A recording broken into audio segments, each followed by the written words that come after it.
On commence la boxe à un moment de ma vie où je suis perdu, j'ai pas confiance en moi, je suis pas fort en sport, je suis un peu rond physiquement, j'ai un léger surpoids. J'ai été pris en dernier en sport.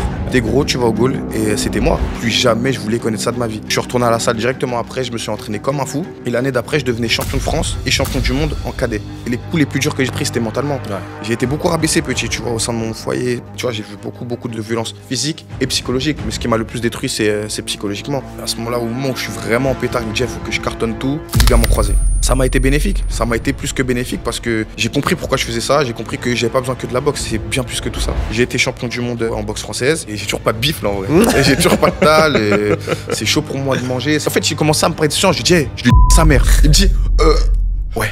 Et j'y vais, qu'est-ce que je lui fais? Je lui dis sa mère. On va faire un résumé très simple. Hein. Ouais. J'ai été le premier Français de l'histoire à être champion du monde du One Championship. J'ai vu ça, félicitations. C'est du jamais vu. Dans ce que je fais actuellement, je suis le meilleur.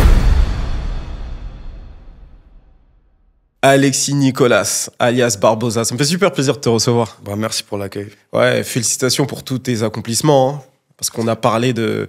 Enfin, on parle beaucoup de One Championship, mais lorsqu'on s'intéresse un petit peu à ton parcours, on se rend compte que c'est pas le premier succès que tu as. Là, ça fait plusieurs années, bien sûr, avec le One Championship, mais bien avant ça, t'as accompli pas mal de choses. Et sur Iconic, on a une valeur, c'est qu'on aimerait vraiment, tu vois, diffuser le plus possible sur la chaîne, c'est l'inspiration et la motivation. Et je trouve que tu es l'exemple parfait pour ça, au vu de ton parcours, au vu de ce que j'ai appris. Et l'idée de cette vidéo, ça va être d'être l'une des vidéos présentations d'Alexis et Nicolas sur tout ce que tu as fait, tout ce que tu as accompli, tous tes kiffs. Là, on est dans une discussion, donc n'hésite pas à me dire des choses si tu as envie de rebondir sur n'importe quoi ou quoi. Mais ça me fait super plaisir de te recevoir en tout cas. Bah, merci pour l'accueil. C'est cool. Bah, moi, j'aimerais bien commencer sur quelque chose d'assez cool. C'est que, en fait, tu es né 2 jours après la finale de la Coupe du Monde. Donc le 14 juillet 1998. Et c'est une dinguerie parce que moi, j'avais déjà 8 ans, tu vois, je suis en 90. Okay. Moi, j'ai vécu la Coupe du Monde 98 en France, c'était incroyable. Je pense qu'on n'aura jamais plus ça. C'est vraiment une autre époque avec Internet. Tout passe plus vite. Mais à l'époque, tu vois, pendant 6 mois, c'était la fête en France. Tu vois, t'achètes tes céréales, t'avais des cartes avec les joueurs de l'équipe de France. Tu regardais la télé, t'avais des spéciales pour les joueurs de l'équipe de France. C'était vraiment une dinguerie. Et toi, c'est très drôle parce que tu nais au milieu, enfin entre guillemets, tu nais juste après tout ça. Et c'est drôle. C'est comme si en fait t'étais destiné à être un champion, en quelque sorte. Est-ce qu'on t'en a déjà parlé? Non, c'est ce que ma mère m'a toujours dit. Ah. Et t'es une des seules personnes à me faire part de cette anecdote-là après ma mère. Parce que je pense que la Coupe du Monde, ça l'a pas mal aidé à me faire mettre au mot, justement. Ah, c'est top. Et ouais, je suis né un 14 juillet. Ouais. Donc la fête nationale, la fête des pétards, comme on dit dans les quartiers. Ça, exact. Et aujourd'hui, je suis en pétard. Aujourd'hui, dans tout ce que j'entreprends. Donc c'est pas, je pense que c'est pas anodin. C'est pas anodin. Non, c'est super lourd. Moi, j'aimerais bien revenir sur ton enfance, qui est très riche en informations. En fait, on en apprend comme tout le monde, mais en particulier toi, il s'est passé pas mal de choses dans ton enfance qui fait que tu es la personne que tu es aujourd'hui. Déjà, de ce que j'ai appris, ta maman a été adoptée par une famille française. Exactement. Et ton papa donc vous a abandonné, c'est ça, à la naissance? Non, pour être plus précis, donc ma mère, lui, est d'origine algérienne, adoptée par des parents français. Et mon père nous a pas abandonnés. C'est nous qui avons dû partir pour des raisons qui nous sont personnelles. On a dû partir du foyer, tout simplement, pour notre bien, avec mes frères, avec ma sœur et ma mère. D'accord. Donc tu as des frères et sœurs? On est 5, donc famille recomposée. On a une famille recomposée. J'ai une grande sœur du côté de mon père. Ensuite, ma mère et mon père ont eu ma sœur et moi, ma petite sœur et moi. Famille recomposée, comme je le disais, j'ai eu un beau-père qui avait un fils qui arrivait au foyer tout petit. Donc c'est vraiment comme mon frère, hein, c'est aucune différence. Et de cette union-là, donc de ma mère et mon beau-père, mon petit frère a vu le jour. D'accord. Donc on est 5. Vous êtes 5. Ouais. Et donc tu es le deuxième de toute la fratrie? Je suis le deuxième, mais j'ai grandi toujours comme le grand frère au sein de mon foyer. Et voilà, j'ai retrouvé le lien auprès de ma grande sœur il y a de nombreuses années maintenant, et elle fait son rôle avec à merveille. Ah, c'est cool. Ouais, c'est cool. Et t'étais comment toi en tant que grand frère? J'avais pas trop conscience de ce que c'était qu'être un grand frère. Moi, ma petite sœur et moi, on a 18 mois d'écart. Donc ça fait qu'elle a la même tête que moi. Et elle bénéficie de beaucoup d'avantages d'ailleurs d'être la sœur d'Alexis et Nicolas, et tant mieux. Mais en dehors de ça, j'avais l'impression d'avoir une jumelle, moi. J'ai toujours... on était deux, on était un binôme, on faisait tout ensemble, on marchait ensemble, c'était mon soldat. Ouais. Et après, c'est suite à la naissance de mon petit frère, de mes deux frères, c'est là où j'ai commencé à comprendre ce que c'était qu'un grand frère. Mais nous, on a grandi quand même, malgré pas mal de difficultés. Ce qui a fait notre force, c'est ce qui est mon fil conducteur, c'est l'humour. On a beaucoup rigolé. C'est vrai. On se chambrait de ouf, on se taillait. Ouais, c'est pas un truc qu'on voit comme ça, parce que t'es un gars très sérieux, très inspiration, très concentré. Quand on regarde ton documentaire, quand on regarde tes interviews, mais en fait, toi, en vrai, t'es un mec de cité, t'es un mec de Ménilmontant, en fait, t'as ce truc-là, je pense. Je suis un peu un caméléon. Je suis un peu un caméléon parce que, si tu veux, j'ai grandi dans un quartier, dans le 20e arrondissement de Paris, donc vraiment avec les codes très quartier. Mais d'un côté, moi, pendant les vacances, du fait que ma mère soit d'origine algérienne, mais adoptée par des parents français, je partais quand même en vacances... dans le sud de la France, du côté français. Donc j'ai eu une éducation aussi française, j'ai eu une éducation antillaise, j'ai eu une éducation africaine. Et ça fait que vraiment j'ai ce mélange culturel-là qui fait ce que je suis aujourd'hui. Mais dans ma famille, du coup, ma famille adoptive, mais qui est ma famille, il y a des blonds aux yeux bleus, des petits Léopold, tu vois, c'est donc ça. t'as un cousin qui s'appelle Léopold. J'en ai un qui s'appelle Léopold. Ah, des barres. Mais ouais, non, mais c'est ce que je me disais. Je trouve ça intéressant d'avoir ton profil. C'est pour ça que j'avais un petit peu de mal à le décrire. Mais en vrai, t'as vécu beaucoup de milieux. T'as vécu dans beaucoup de milieux différents, beaucoup d'environnements différents. Et c'est ça qui t'a permis, en fait, de devenir l'homme que t'es aujourd'hui. Quand t'as des grands-parents qui sont français d'origine, donc du coup, tu vas avoir le côté vraiment français, comme on dit, entre guillemets, de souche. De l'autre côté, tu vas avoir une maman qui est algérienne, qui a grandi ici. Du coup, tu as tout le côté maghrébin et en même temps, tu es noir. Donc, exactement. Du coup, c'est vrai que c'était intéressant de voir comment tu composes avec tous ces milieux-là. Mais c'est pas facile. Ah oui? C'est pas facile parce qu'en réalité, tu te sens à l'aise nulle part réellement, en réalité, tu vois. Je suis haïtien, mais... les Haïtiens, la communauté haïtienne ne va pas vraiment m'accepter parce que j'ai le côté français, le côté algérien. Je suis algérien et en fait, et vice-versa. Et ça fait que t'es de partout, mais t'es bien nulle part en même temps. Et ça, dans une éducation où j'ai dû me construire pas mal seul. Parce que faut en parler, tu vois, lorsque un enfant est adopté, aussi il y a le facteur religieux. Il y a beaucoup de personnes qui s'interrogent sur ma religion et c'est quelque chose que j'aime bien. J'aime bien laisser planer un mystère là-dessus parce que je suis aussi quelqu'un de très spirituel. Et lorsque tu es d'origine algérienne, mais que tu as grandi dans une famille française, en réalité, en France, la majorité des personnes françaises vont être de souche, entre guillemets, chrétienne. Sauf que lorsque tu es adopté, tu sais que de base, tu étais censé être musulman. Et après, en fait, moi, je suis quelqu'un, je me renseigne beaucoup. C'est-à-dire que je suis parti jusqu'à la colonisation. En vrai, de vrai, avant même la colonisation. En vrai, de vrai, nos ancêtres. Est-ce qu'ils étaient chrétiens? Est-ce qu'ils étaient musulmans? Non. Tu vois? Et c'est là où on s'intéresse à la spiritualité. Et c'est là où, en réalité, ça m'a causé beaucoup de tort. Mais c'est une richesse et ça m'a permis de m'interroger bien plus que la moyenne des gens. Non, mais c'est vrai que quand tu grandis dans une cité et que tu as... t'as un bagage, on va dire, culturel aussi riche en toi, ça peut être difficile de te voir quelque part. Et c'est vrai que le regard, en fait, des gens autour de toi est important, surtout quand t'es enfant et adolescent, tu vois. Donc c'est vrai que les gens vont s'attendre à ce que tu sois quelque chose. Peut-être que tu vas avoir aussi un effet déceptif en face de toi, en fait. C'est malgré toi. Et toi, tu dis, ah ouais, mais c'est pas ça, mais c'est plus compliqué. Vous comprenez? Moi, c'est compliqué. Ce que je suis, c'est différent. Je suis différent et j'ai longtemps cherché la reconnaissance des gens. Même la reconnaissance, tout simplement. Et aujourd'hui, je suis content parce que je me suis détaché de tout ça et j'ai un désintérêt total par la reconnaissance les autres. Je le fais pour moi et il faut savoir être égoïste parfois et juste être en phase avec soi-même. À partir de là, let's go. Ouais, non, c'est clair. Moi aussi, j'ai grandi en cité, tu vois. En tout cas, une bonne partie de mon enfance. Et tous mes liens encore aujourd'hui sont... mes amis d'enfance sont encore de là-bas. Et ce sentiment, tu peux vite le ressentir, en fait, en cité. Il y a beaucoup d'avantages d'être en cité. Ça t'apprend le partage, ça t'apprend la loyauté, ça t'apprend pas mal de choses.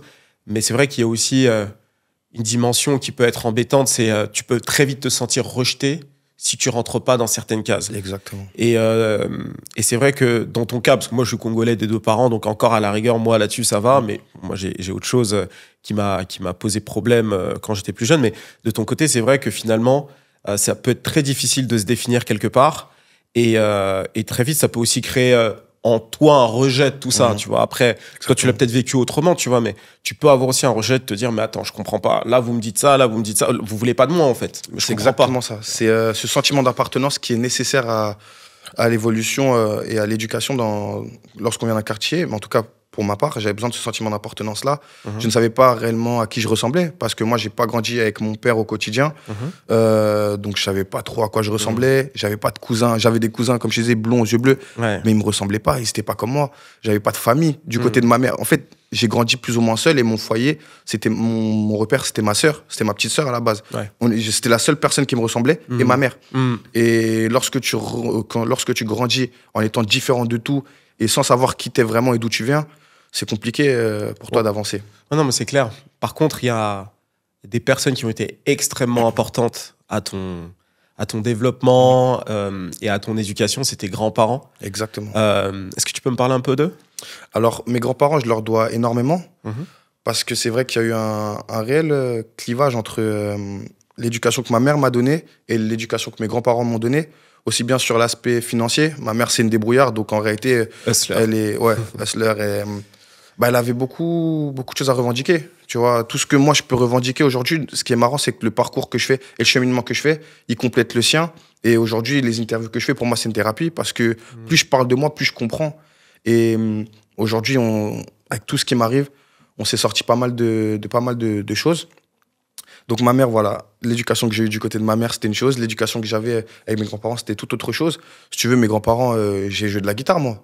Ouais, tu vois, ok. ils ont cherché à m'éduquer, j'ai joué de la guitare. Mes premiers voyages, c'était auprès de mes grands-parents. Et donc la guitare, c'était mon premier rapport à la musique. Et c'était dans le sud, tes grands-parents, où ils vivaient ils avec... avaient un appartement dans le 20e, pas loin de chez moi, et un appartement dans le sud. Et c'est vrai que du coup, je pouvais les voir assez souvent.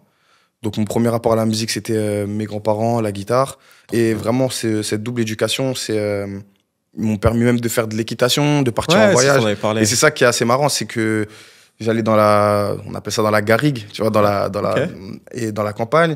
J'ai découvert des choses, de la faune, la flore, tu vois, vraiment du sud. Et après, je retournais dans mon quartier et j'avais pas honte de ce que j'apprenais, mais je le revendiquais pas parce que ça rentrait pas dans les codes. C'est ça que je disais tout à l'heure. Ça rentrait pas dans les codes. C'est tout le problème de là d'où on vient, c'est que, en fait, très vite, lorsque tu sors du cadre, en fait, de ce qui t'est donné, ce qui est cool, entre guillemets, faire du foot, rap, etc., et que, comme toi, t'as l'occasion de faire de la guitare, faire du cheval quand t'étais plus jeune, parce que t'as des grands-parents qui sont éveillés et qui, du coup, ils se disent non, notre petit-fils, il faut qu'on l'éduque, il faut qu'on le montre autre chose et tout. En fait, quand t'es un gamin de 9, 10, 15, tu vois, par là, tu dis, lui, vas-y, lui, il est dans des trucs, tu vois. Et moi, je trouve ça trop bien, en fait. De ouf. Je trouve ça trop bien. Je trouve ça trop bien, pas que maintenant, mais sur le moment, j'appréciais ce que je faisais, mais je réalisais pas la chance que j'avais. Et c'est aujourd'hui, et pour continuer sur mes grands-parents, donc mon grand-père était ingénieur, puis expert judiciaire, donc c'est vrai que ça a fait que il m'a tu vois, été très investi politiquement, il m'a pas mal éduqué, et je regrette aujourd'hui parce qu'il est décédé en 2024. Son âme. Et je regrette toutes les histoires où il me saoulait. Il me racontait des histoires sur tous les présidents de la France qu'il y avait, etc. Et aujourd'hui, en réalité, ça a de la valeur pour moi. Ça a de la valeur pour moi, et c'est une chance que j'avais d'avoir été éduqué de cette manière-là. Ouais. Et ma grand-mère, ce qui fait que je m'exprime plutôt correctement en faisant attention à mon élocution, etc. C'est que ma grand-mère était institutrice pour des personnes handicapées. Du coup, ça m'a permis vraiment elle était vraiment très à cheval sur mes tics de langue. Elle voulait pas que je dise en fait, elle voulait pas que je dise tu vois. Elle voulait pas. Elle me grondait pour ça. Et donc j'ai beaucoup bossé là-dessus, et maintenant tout mon passé ressort en interview et dans mon quotidien. Non, mais franchement, c'est super cool. Et c'est pour ça que je trouvais vraiment important le fait de faire ressortir ça. Parce que c'est vrai que dans notre milieu, quand on parle de faire du cheval, par exemple, ça peut être vu comme quelque chose de ok, c'est un combattant, il a fait du cheval, c'est un mec doux, je sais pas quoi. C'est ça. Je me dis non. Je suis métisse. En plus, t'es métisse. Mais vous avez un vrai combat. Hein. Ouais, on a un vrai combat. Les métisses, en vrai de vrai, moi, tous les métisses que j'ai connus, tu vois, ils ont vécu plus ou moins ce que tu décris. C'est-à-dire pas savoir où se mettre, etc. Bah, y a pas que les métisses. Parce que moi aussi, j'ai eu ce problème-là, mais pour d'autres raisons. Mais les métisses, c'est concret. Ça se voit sur vous. Donc, très souvent, vous êtes obligé de vous affirmer d'un côté ou d'un autre. Et vous êtes très souvent dans la recherche de vous-même et tout. Et c'est pour ça que que revenir sur cette partie-là de ton identité, c'est important parce que ça explique beaucoup de choses et aussi, tu as beaucoup de choses à dire à ce niveau-là. Tu vois, même en termes de spiritualité, je pense que tu as beaucoup de choses aussi à dire là-dessus, tu vois. Mais j'ai plein de sujets que je dois aborder. Je sais pas si on aura le temps ici, mais on a parlé de tes grands-parents et ta maman t'a dit que c'était une hustler. Ouais. Parle-nous de ta relation avec ta maman en grandissant. Donc, ma mère, elle a un caractère très, très, très, très, très fort. Et c'est vrai, je des pense aides, vraiment, ouais, des aides. Et vraiment, je crois en cette hérédité-là, tu vois, en vrai, en la mémoire dans les gènes, parce que c'est pas possible. Aussi. C'est pas possible. Franchement, c'est pas possible. Elle a un caractère de fou. Mais elle nous a vraiment permis, elle nous a offert une éducation de communication. Donc, elle nous a toujours éduqués dans le sens où elle n'était pas parfaite. Elle n'est pas née avec un manuel pour apprendre à être mère. Et vraiment, je la remercie aujourd'hui parce que elle a su s'excuser. Et c'est ce qui fait que moi aussi, je sais m'excuser lorsque j'ai tort. Parce que je me souviens, quand on était petits, on avait la ronde avec ma sœur et ma mère. On se mettait en rond. C'était tous les dimanches, je crois. Et on commençait ou on terminait la semaine en se disant ce qui n'allait pas, ce qui s'était mal passé, etc. C'est trop bien, ça. Et ça m'a vraiment été bénéfique parce que ça m'a permis de m'exprimer. Après, par la suite, je me suis pas mal renfermé sur moi pour pas mal de raisons. Mais c'est vrai que donc, j'ai grandi dans un climat où il fallait, de toute façon, on avait besoin. Tu sais, on a vécu des trucs de fou avec ma mère vis-à-vis de nos figures paternelles. Donc, on était obligé de s'exprimer. Ma mère, c'était mon pilier et le pilier de ma sœur. On était 3 à la base. Après, mes petits frères qui se sont rajoutés, oui. Ma grande sœur aussi. Mais c'est vrai qu'à la base, on était 3 et on était obligé de survivre en réalité à ce moment-là. Ouais. T'as parlé d'excuses. Donc, je suppose qu'il y a eu pas mal de choses aussi qui vous ont amené à vous excuser. Est-ce que tu peux nous parler un petit peu de cette partie-là de votre relation ou c'est des choses qui sont difficiles pour toi? Non, il faut savoir que dans mon enfance, c'était compliqué. J'avais énormément de choses à revendiquer. Comme je te disais, je trouvais pas ma place dans la société. Je trouvais ma place nulle part. Je comprenais pas, je savais pas à qui je ressemblais, je savais pas qui j'étais. Et j'en ai beaucoup voulu à ma mère pour pas mal de raisons, alors en fait, c'était même pas de sa faute. Et du coup, on a dû vraiment apprendre. Et surtout que j'avais un fort caractère aussi. Et c'est vraiment la boxe, moi, qui m'a permis qui m'a sauvé la vie. Ouais. Et la figure paternelle que j'ai eue, comme je le dis, pour moi, c'était la boxe. Ouais. Parce que ça m'a éduqué, ça m'a mis un cadre. Et ça m'a permis de relativiser, comprendre les choses et d'être avec des personnes qui me ressemblaient, qui avaient la dalle comme moi. Et de faire ce que je suis aujourd'hui. Parce que ouais, tu commences la boxe dans l'adolescence avec tes potos. Je crois que c'est tes potos qui vont boxer et qui te disent « Ah, tu devrais venir, etc. » Et c'est là que tu décides de venir. Est-ce que tu peux nous parler un petit peu de cette période-là de ta vie? On commence la boxe à un moment de ma vie où je suis perdu. Parce que déjà... L'adolescence? Ouais, mais en dehors de l'adolescence, c'est que j'ai pas confiance en moi. Je me trouve pas spécialement beau. J'ai pas la cote avec les filles. Je suis pas fort en sport. Je suis un peu rond physiquement. J'ai un léger surpoit. Ah ouais, on s'imagine pas. Ouais, on s'imagine pas. Regarde mon SBG aujourd'hui. T'as un bon, il arrive avec la tenue flexée sur les gens, là. C'est compliqué. C'était compliqué parce que... Ouais. Après, peut-être que j'en rajoute aussi un petit peu. En tout cas, là, je pense que t'es adolescent, je pense que tu devais le ressentir. On est tous passés par là. Je le ressentais. Ouais. Et tu vois, en vrai, c'est une anecdote de ouf, mais j'étais pris en dernier en sport. Je faisais partie des derniers. Ça, c'est chaud. C'est-à-dire que vraiment, c'était en mode entre la fille là, que personne veut prendre et Alexis. Ah ouais. C'est-à-dire vraiment, c'était à ce moment-là, c'était à ce point-là. Ouais. Et je le ressentais. Et à côté de ça, je rentrais chez moi et ma mère elle disait « Oh Alexis, ça se passe bien ». Et elle n'avait pas conscience. Après, je pense que chaque parent voit ses enfants avec un regard maternel où tout se passe bien. Et moi, je n'osais pas dire on m'a pris en dernier en sport, c'est une dinguerie quand même. Ouais. Et par la suite, j'ai commencé le sport. Et en plus de ça, je vais pas te mentir, j'étais super nul au foot. Hein. Ah ouais. Il y a ça aussi qui jouait pas en ma faveur. Mais on s'était quand t'es nul au foot. Non, moi j'étais bon gardien et défenseur à un moment donné. Après, non, moi j'étais le gros au goal. Tu vois, pour vulgariser ça, j'étais le gros au goal. Et tu vois, je rentrais à 100% dans ce cliché-là. Ouais. T'es gros, tu vas au goal. Et c'était moi. Mais j'étais très fort par contre. On m'appelait pour ça. Et ouais, en fait, la boxe, ça m'a vraiment permis de m'épanouir et de prendre confiance en moi. J'ai perdu du poids. J'ai commencé à vraiment m'apprêter. Et à partir de là, vraiment, ma vie a changé. Ça, à partir de quel âge que tu as commencé la boxe? 14 ans. 14 ans. Donc c'est vraiment à ce moment-là où... C'est parfait. Hein. Ouais. Parce qu'en fait... moi aussi, je suis passé un peu par là. Enfin, il m'est arrivé d'être pris en dernier au sport, une fois. C'est chaud. Avant-dernier. Et en fait, je m'en rappelle jusqu'aujourd'hui, tu vois. Parce que ça te traumate. Et je me rappelle quand c'est arrivé, je me suis dit, mais plus jamais. Et en fait, on se rend pas compte à quel point les séances de PS, là, ce qu'on appelait le PS et tout. Et le fait d'être pris en dernier, ça peut briser un mec à cet âge-là. Mais aussi, ça peut te donner la rage de vaincre. Ça peut te donner la rage de vaincre. Et pour moi, il faut passer par là. Je pense que quelqu'un, justement, qui n'a jamais vécu ça ne peut pas comprendre ce que ça fait. C'est un petit aparté, mais après, je suis devenu éducateur sportif avant de pouvoir vivre de mon sport.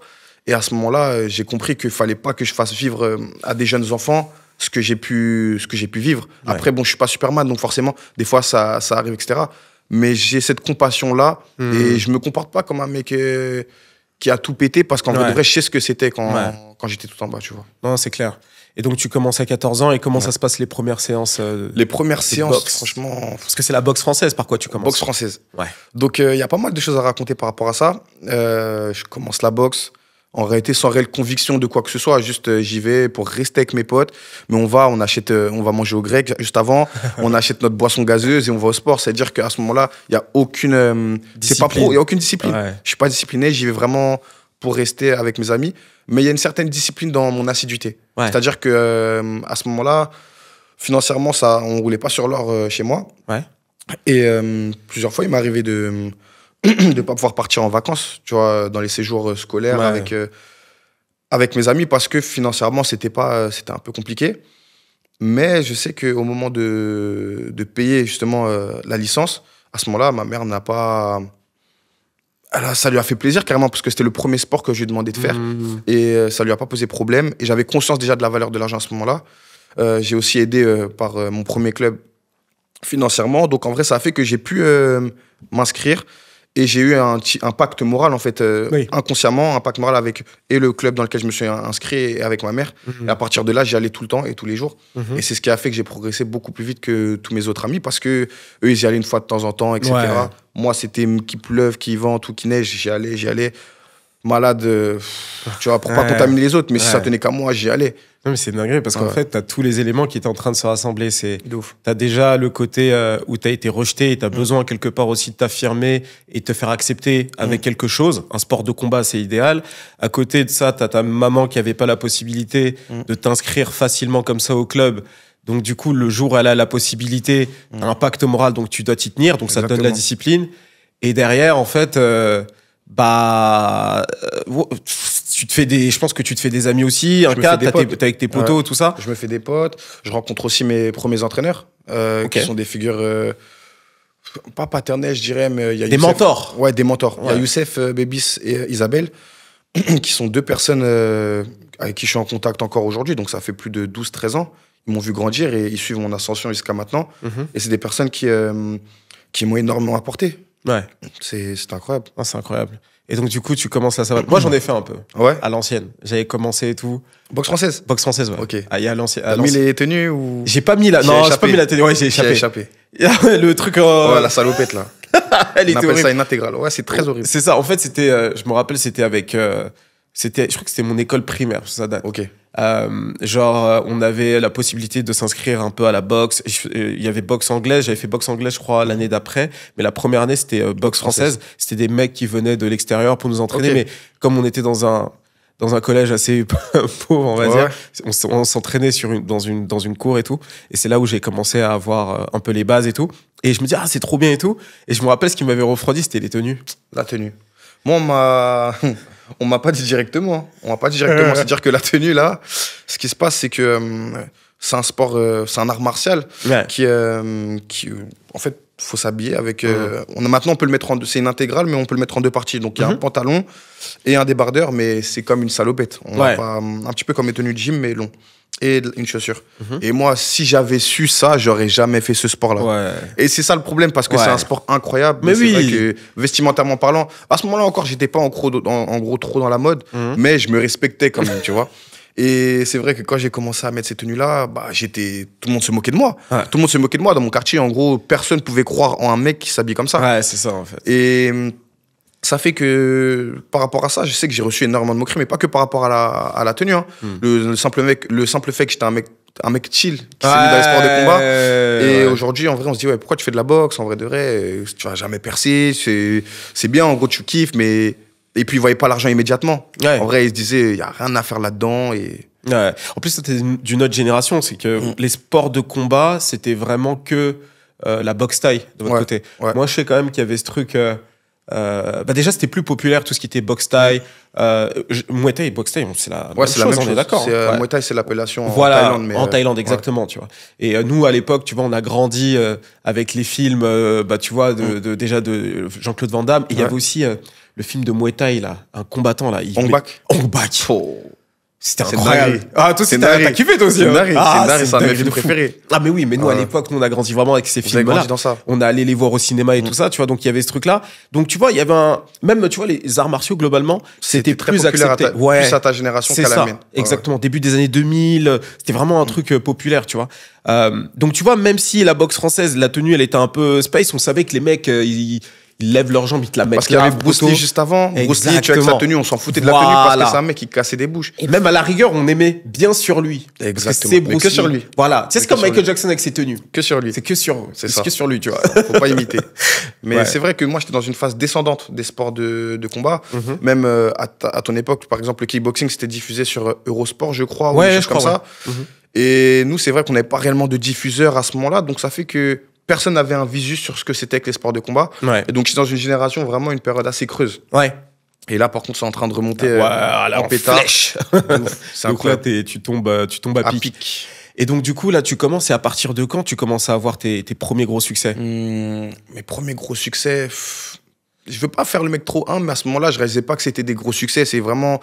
J'ai fait mes premières années de compétition, 1 an. Donc, à mes 15 ans, j'ai commencé la compétition. J'ai perdu Île-de-France. Très rapidement. D'accord. Parce que manque d'expérience et j'avais des adversaires très forts en face de moi. Par la suite, l'année d'après, en 2016, par contre, du coup, le fait d'avoir perdu en Île-de-France, moi, c'était une dinguerie parce que j'avais jamais rien entrepris dans ma vie. Donc, c'était mon premier rapport à la défaite et plus jamais je voulais connaître ça de ma vie. Donc, je suis retourné à la salle directement après. Je me suis entraîné comme un fou. Et l'année d'après, je devenais champion de France et champion d'Île-de-France, champion de zone, etc., département, champion de France et champion du monde en cadet. Ah, moi, je crois que c'était en 2015, tout ça, non? Ouais, c'est dans ces années-là. Ouais, 2015. Ouais, hein. 2015. Je crois que c'est en 2015 que tu as eu tout ça, je crois. C'est 2014-2015. C'est en fait la saison 2014-2015. Ok. Et ce qui se passe, c'est qu'à ce moment-là, en fait, j'ai tout éteint et je suis arrivé en flèche, mais un petit. En fait, c'est très bien ce que j'ai fait, mais c'était au maximum de ce que je pouvais faire, mais j'étais encore un enfant. Oui. Et j'avais 17 ans et je deviens champion du monde cadet. Donc, lourd de ouf. Maintenant, avec tout ce que j'ai accompli aujourd'hui, c'est mignon ce que j'ai fait, tu vois. Puis, mais c'était en assaut, donc en touché, c'était encore éducatif, on n'avait pas le droit de mettre de KO. Mais moi, j'avais cette rage en moi et mes entraîneurs le voyaient. Ils savaient qu'il fallait que je passe au combat et que je commence à vraiment taper les gens. Et même moi, que je taper les gens pour vivre. Et que je prenne aussi des patates dans la figure parce que c'était un besoin de. En fait, ça retraçait ma vie. C'était vraiment. Tu sais quoi? Ce que tu dis, c'est super important parce que moi, je me rappelle. Lorsque je commençais à boxer quand j'étais plus jeune, là, j'aurais continué, peut-être que j'aurais été un champion, quoi, mais j'étais bon. Tu vois, c'était vraiment bon. De toute façon, on aura l'occasion de faire un cours à l'occasion. Ouais, avec grand plaisir, avec grand plaisir. Mais je me rappelle, le truc qui était le plus difficile pour moi, et je pense que c'est aussi pour ça que j'ai pas vraiment continué, aussi parce que derrière, on me poussait pas aussi à le faire, j'avais pas d'obligation, c'était le fait de se prendre des coups. C'est très compliqué. Donner des coups, c'est très facile. En prendre, c'est plus compliqué. Et surtout... que, comme je te disais, j'ai ce truc très spirituel et très psychologique, je réfléchis énormément. Et j'ai beaucoup travaillé avec les jeunes. Et on vient tous de milieux différents, on a tous des histoires différentes. Et à la maison, on ne sait pas ce qui se passe pour chacun. C'est-à-dire qu'une personne il y a des personnes qui n'ont jamais pris de coups, ils vont avoir peur de prendre un coup, mais il y a des personnes qui ont peur de prendre un coup parce qu'à la maison, ils en ont ramassé aussi beaucoup, tu vois. Et j'ai ce truc-là vraiment... avec les enfants, avec les femmes, et même avec certains hommes. Hein. Des fois, je vais prendre quelqu'un d'exemple et je vais vous leur montrer, et je vois directement qu'il a peur. Et ça va me faire tilter. Tu vois, il y a très peu de personnes qui peuvent remarquer ça, mais moi, je vais remarquer cette chose-là, et je vais prendre des pincettes ou adapter le comportement, etc. Et il y a même des jeunes, des fois, ils ont dit, oui, je me sens pas très bien, etc.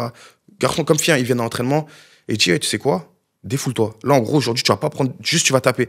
Et j'en suis arrivé à même faire pleurer pas mal d'adolescents, parce qu'en fait, ils ont compris que la boxe, c'était une thérapie pour eux. Mais donner des coups, c'est une chose. En prendre, c'est encore plus compliqué.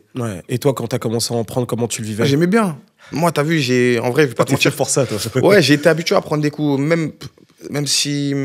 Comment dire? Mentalement. Surtout mentalement, tu vois. Vraiment, pour moi, les coups les plus durs que j'ai pris, c'était mentalement. Et j'ai été beaucoup rabaissé petit, tu vois, au sein de mon foyer. Et c'était compliqué pour moi de faire ma place. Tu vois, ça m'a encore moins aidé à faire ma place. Tu vois, on n'a pas trop abordé le sujet de mes figures paternelles, mais tu vois, j'ai vu beaucoup de violences physiques et psychologiques. Mais ce qui m'a le plus détruit, c'est psychologiquement. C'est-à-dire que ce qui s'est passé, c'est que pour moi, c'était une vengeance sur la vie, en vrai, de pouvoir taper, prendre des coups. En vrai, j'étais habitué à ça. J'étais habitué à ça et j'ai kiffé. Hein. Justement, avant de revenir sur le fait de prendre des coups et du sport en lui-même, tu parlais de violence physique, tu as été confronté à ça, etc. C'est vrai que je l'ai vu quelque part, mais j'ai pas creusé le sujet. Ouais. Donc du coup, est-ce que c'est un sujet que tu peux aborder? Qu'est-ce que tu as vécu exactement? C'est un sujet que je peux aborder. Après, c'est vrai que pour le coup, en interview, j'évite un petit... Même au quotidien, il y a très peu de personnes qui... Je le survole ce sujet-là en général, mais c'est vrai que tu vois, moi j'ai un rapport à...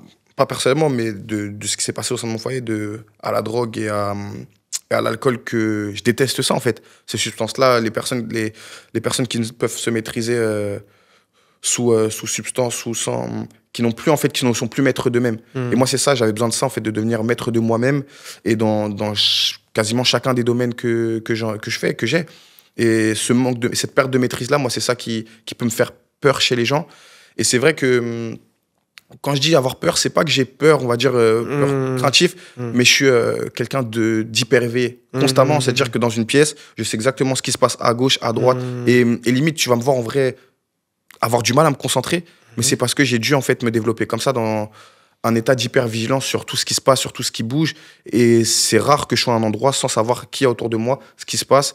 Et ouais, c'est un ultra instinct en réalité. Ouais, non, en vrai, je pense que inconsciemment, enfin après je le dis vraiment de l'extérieur en tant qu'amateur, mais c'est quelque chose qui a aussi pu t'aider sur le ring. De ouf. Parce qu'à un moment donné, tu regardes ton adversaire, tu arrives à lire ses expressions, où est-ce qu'il en est, est-ce qu'il est déter, est-ce qu'il est moins déter, et toi-même ça peut te mettre en confiance, ou, tu vois ce que je veux dire? C'est ça, j'ai un scanner. Ouais. Quand je boxe, j'ai un scanner, c'est-à-dire que là je regarde, je vois comment il bouge son genou, je vois comment il bouge son... Et il y a peu de gens qui peuvent le réaliser. Et c'est vrai que ça m'aide beaucoup parce que j'ai pas mal d'une capacité d'esquive, une capacité d'anticipation qui fait que j'ai toujours une longueur d'avance sur le ring. Et du coup, on va faire un peu le parallèle parce que les deux sujets sont liés. Tes mentors et que tu as évoqué et aussi la discipline, ce qui t'a amené à être champion à partir de 2015 et ensuite devenir champion du One Championship. En quoi tes mentors ont été importants? Bon, je suppose au niveau de la discipline, de l'entraînement, mais spécifiquement, est-ce que tu as des mentors qui t'ont apporté des éléments précis qui t'ont permis ensuite de pouvoir t'élever? Ouais, tout au long de ma vie. Hein. Tout au long de ma vie, carrément. J'ai peur de... Je suis quelqu'un de très reconnaissant. Tu vois, je suis pas redevable, mais reconnaissant. Et c'est vrai que... C'est bien de faire la différence comme ça. C'est important parce que je pense que lorsque j'ai rencontré chacune des personnes que j'ai rencontrées, j'ai été droit dans mes bottes, respectueux, et j'ai fait ce que j'avais à faire, en fait. Je me suis donné à 100% à chacun des moments. Je les ai respectés, je les ai... Tu peux pas faire plus, tu vois, au bout d'un moment, tu peux pas inventer des choses. Donc, non, je suis redevable de rien. Oui. Parce que ce que j'ai fait, c'est moi aussi qui l'ai fait. Mais par contre, il faut être reconnaissant et dire qu'à ce moment-là, j'ai eu des mains qui ont été tendues à chaque instant. Et puis surtout, si c'était ça, au pire, tu les payes, quoi. Tu vois ce que je veux dire? Ils l'ont fait aussi, je pense, de bon cœur. Donc, ça. Je pense que c'est très bien de faire cette différence. C'est important. Il y a beaucoup de nuances. Et quand tu te développes et quand tu... En fait, quand tu excelles à un moment donné, il y a beaucoup de personnes qui vont chercher à te faire croire que tu es redevable ou quoi que ce soit. Grâce à Dieu, en réalité, j'ai pas trop de personnes comme ça dans mon entourage. Et... je pense que c'est aussi ma personnalité qui fait ça, c'est que toutes les personnes qui ont bossé avec moi sont fiers de mon parcours et limite ils le savaient. Ils le savaient et ils sont pas surpris de où j'en suis aujourd'hui et de ma façon dont je parle parce que j'ai un très bon entourage. Et donc tes mentors, est-ce que tu as des noms comme ça qui te viennent en tête? Il y en a plusieurs, hein. Franchement, il y a Youssef et Isabelle qui ont été mes premiers coachs au tout début. Par la suite, je suis parti en centre de formation, donc il y avait Richard Aganinaï et Fatimira qui se sont occupés de moi, Jérômion. En fait, il y a tellement de personnes. Et puis, j'ai croisé Alain Zankifo, avec qui j'ai commencé ma transition en kickboxing, mais papa africain. Tu vois, vraiment papa africain, fierté mal placée. Et non, et j'adore cet homme, hein, mais j'ai dû partir. J'ai dû partir. Ouais, non, j'ai quitté le navire. Avec beaucoup d'amour, je le dis. Non, avec beaucoup d'amour. Et en fait, tu vois, j'ai beaucoup de fierté aussi. Beaucoup de fierté. Et en fait, malheureusement, il me faisait trop penser aux figures paternelles que j'ai connues. Et c'était pas possible. Tu vois, une fierté mal placée, là où, en réalité, dans mon développement, à aucun moment de ma vie, j'ai pu avoir raison. Autant avec ma mère, tu vois, il y avait ce truc-là où on s'explique, on discute. mais dans ma vie, à comment de ma vie, j'ai eu raison. Et comment tu veux prendre confiance en toi et conscience de quitter si t'as jamais raison, t'as toujours tort, tout ce que tu dis. En fait, tu dois fermer ta gueule constamment, tu vois. Et c'est dur. En fait, on revient sur ce sujet-là où c'est dur de trouver sa place et de s'affirmer quand à la maison, on te demande toujours de te rabaisser, tu vois. Ouais, non, et tu clair. te fais rabaisser constamment. Ouais. Et par la suite, le Mahmoudi Gym qui est vraiment avec Nordine et Mamar qui a, en fait, ça a changé ma vie pour le coup parce que je suis arrivé là-bas quand j'étais perdu, quand j'ai commencé à douter de mes rêves. C'était la première fois de ma vie que je doutais de mes rêves. C'était il y a maintenant 3 ans. Quand t'as eu un ligament, quand t'as eu les ligaments croisés, c'est ça? C'était même après les ligaments croisés. D'accord. Donc c'était juste après, en fait. C'était après tout ça. Il y a eu les ligaments croisés en 2019. Oui. Et c'est après le confinement? Non. Après le confinement. Ok, qu'est-ce qui s'est passé? Pourquoi tu t'es mis à douter? Parce que il y a les ligaments croisés. À ce moment-là, j'étais au sommet. En boxe français, j'étais au sommet. Mais j'avais toujours pas de tal. J'avais toujours pas de médiatisation. Personne ne me connaissait. Les réseaux sociaux, ça suivait pas. Il y avait rien qui suivait. Or que je pouvais pas faire mieux que ce que j'avais fait. Et à ce moment-là, je me suis dit, mais je vais faire ça combien de temps? Je vais boxer, pourquoi 500 €, 1000 €? Toute ma vie, chaque combat, je vais gagner cette somme-là. Comment je fais en vrai? Et à ce moment-là, au moment où je suis vraiment en pétard, je me dis, il faut que je cartonne tout. Ligament croisé. Ligament croisé. Et ça m'éteint, mais d'un côté, pour moi, c'est une blessure. Enfin, il y a des blessures comme ça qui peuvent arrêter que les talentueux. Moi, je suis un talentueux et je suis un bosseur aussi. Donc, à partir de là, c'est encore un nouveau challenge. C'est une épreuve de plus dans ma vie, tu vois, on n'est plus à ça près. Et tu as quand même réussi à te rééduquer. Hein, parce que d'habitude, quand on parle de ligaments croisés, c'est fin du game. Hein. Fin du game, fin de carrière. J'aurais pu être pro, mais... Ligaments croisés. Mais non. Voilà. Je suis pro, champion du monde et j'ai les ligaments croisés. C'est comme ça qu'il faut parler aujourd'hui. Mais dans tout ça, donc je reviens du ligament croisé et là, confinement. Attends, tu sais quoi? Avant de parler du confinement, j'ai envie qu'on revienne sur les ligaments croisés parce que moi, j'aimerais bien savoir comment tu t'es rééduqué et la difficulté que ça a été justement de travailler sur ça pour te remettre sur pied. Bah, si tu veux, les ligaments croisés, ça a été vraiment mon passage en fait en pro. On va dire, ça a été mes débuts à me professionnaliser dans ma façon de m'entraîner. Je m'entraînais pas autant qu'aujourd'hui, mais en fait, je consacrais tous mes entraînements à ça. J'ai beaucoup lu aussi. En fait, je me suis vraiment développé mentalement, spirituellement et physiquement. Et quand je suis ressorti de ces ligaments croisés-là, en fait, j'étais un nouvel homme. Tu faisais quel genre d'exercice? C'était des squats, du vélo, des trucs. Dis-toi, en fait, je suis revenu à zéro. C'est-à-dire que le champion que j'étais, déjà, il pouvait plus marcher sans béquille. Il pouvait plus courir, il pouvait plus faire de vélo. Il pouvait plus... En fait, il pouvait plus rien faire. J'étais un assisté. J'étais chez moi à ce moment-là. C'était un bon moment parce que tous mes amis venaient chez moi. Tous mes amis venaient chez moi. Ils me rapportaient à manger, etc. C'était lourd de ouf. Mais à côté de ça, en fait, j'étais l'ombre de moi-même. Je me laissais aller physiquement, mentalement. J'étais vraiment en dépression. Mais ça n'a pas duré très longtemps. Directement, je me suis remis dedans et ça m'a été bénéfique. Ça m'a été plus que bénéfique parce que j'ai compris pourquoi je faisais ça. J'ai compris que j'avais pas besoin que de la boxe. C'est bien plus que tout ça. C'est incroyable. Ouais, de ouf. Très, très fort. Et limite, je suis reconnaissant de cette épreuve-là, tu vois. Ouais, non, mais je pense que ça a fait l'homme que tu es aujourd'hui et tes succès. En partie. Ouais. Sauf que juste après ça, au moment où je suis de retour, ce qui se passe, c'est confinement. Confinement, du coup. Confinement, pour le coup, je le vis encore plus gravement que la les ligaments croisés, parce que ça dépend plus de moi. Tu vois, les ligaments croisés, la blessure, si je veux bien revenir sérieusement, je m'entraîne sérieusement. Mais là, que je m'entraîne ou pas, en fait, la durée du confinement, elle était pas déterminée. J'étais dépendant de tout ça. Mais encore là où je suis content de moi, c'est que j'ai vu une opportunité, en fait, dans tout ça, en me disant que finalement, est-ce que c'était pas bénéfique pour moi?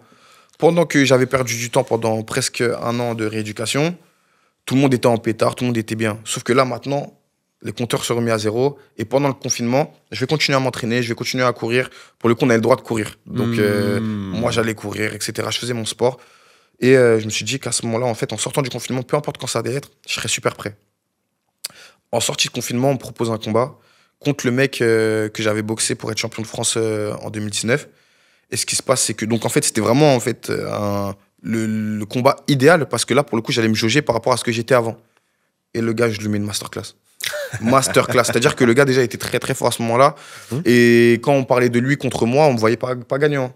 Je l'avais battu déjà en 2019. Et juste après ça, après le confinement, je le bats, mais il voit pas le jour. Il voit pas le jour. Ok. Ouais, il voit pas le jour. Ça, c'est mortel. Ouais, c'est mortel et ça m'a permis de me redonner confiance. À partir de là, il y avait les sélections équipe de France pour être champion du monde faites par rapport à l'année, etc., qui suivait. J'ai été champion du monde, en boxe française. Et à partir Boxe de là. française. Ouais, toujours, là, oui, toujours boxe française. Oui, on est d'accord. Jusqu'à 2023 ouais. que t'es en boxe française, je suis ouf. Et en fait, à partir de là, on dit, vas-y, ciao. En vrai, t'as vu. Parce que là, ouais, c'était 2022-2023. Et à partir de là, on se dit, en gros, là, j'ai toujours pas de bif, là, en vrai. J'ai toujours pas de tal. C'est chaud pour moi de manger. C'est chaud pour moi de. J'étais éducateur sportif, comme je te disais. Et t'avais quel âge à ce moment-là? J'avais 21, 22 Mais t'avais pas de tal? Ça va. T'es dans l'âge où on n'est pas censé avoir de tal. Ouais, mais à côté de moi, je viens d'un quartier. Ouais, je sais. Il y a beaucoup d'argent. C'est ça. Beaucoup de personnes. Exactement. Il y a beaucoup de Beaucoup d'argent et pas. Et en fait, c'est les deux extrêmes. Il y a beaucoup et pas beaucoup. Mais moi, je traînais avec ceux qui avaient beaucoup. Ah. Tu vois, ça veut dire que, tu vois, à côté de moi, vraiment, il y avait des personnes qui avaient énormément d'argent. Et il y a ce truc-là où dans la société, ou dans ce truc où j'ai toujours besoin de m'affirmer. Oui, bah toujours, oui. Mais comment tu veux que je m'affirme si à côté de moi, il y a un mec qui a trop d'argent. À chaque fois qu'on va au restaurant, c'est lui qui invite tout le monde. Tu vois, il y a des filles à côté de nous, c'est lui qui invite. Et moi, en vrai, j'étais apprécié parce que j'étais drôle, j'étais gentil, mignon, etc. Et aussi, t'as ton statut. T'es le combattant. Mais même du pas groupe. encore. Même pas encore. J'ai le statut de combattant. Ouais. Mais en vrai, de vrai, je passe pas à la télé à ce moment-là. Non, c'est ça. Mais parmi tes potes, moi, je sais aussi ce que c'est. Ouais. C'est toujours bien de se dire, j'ai mon pote, il est champion du monde. Tu connais ce truc? Oui, de ouf. De ouf. Mais est-ce que ça intéresse tout le monde à ce moment-là? Non. Tu vois? Mais tu peux exister. Non, j'existe. Ouais. J'existe. Franchement, je vais pas te mentir. J'existe. Ouais. Et même, j'existe plus parce que je suis que parce que je fais. Ouais. Parce que, en vrai, ce que je fais, c'est lourd. Mais ma personnalité, elle est beaucoup plus puissante. En vrai, je rigole avec tout le monde. Je prends pas la tête. On fait des vannes, etc. Et t'avais séché en vrai. Hein? T'avais séché déjà. De ouf. C'est-à-dire, il y a des meufs aussi. De ouf. Ouais. Ah, voilà, dis-le. En partie. Mais, il y a mon pote qui a de l'argent. C'est vrai. Et ce pote qui a de l'argent-là, je suis trop content. C'est un de mes meilleurs amis. Ouais. Et je suis trop content parce que j'ai eu la chance de ne jamais le jalouser.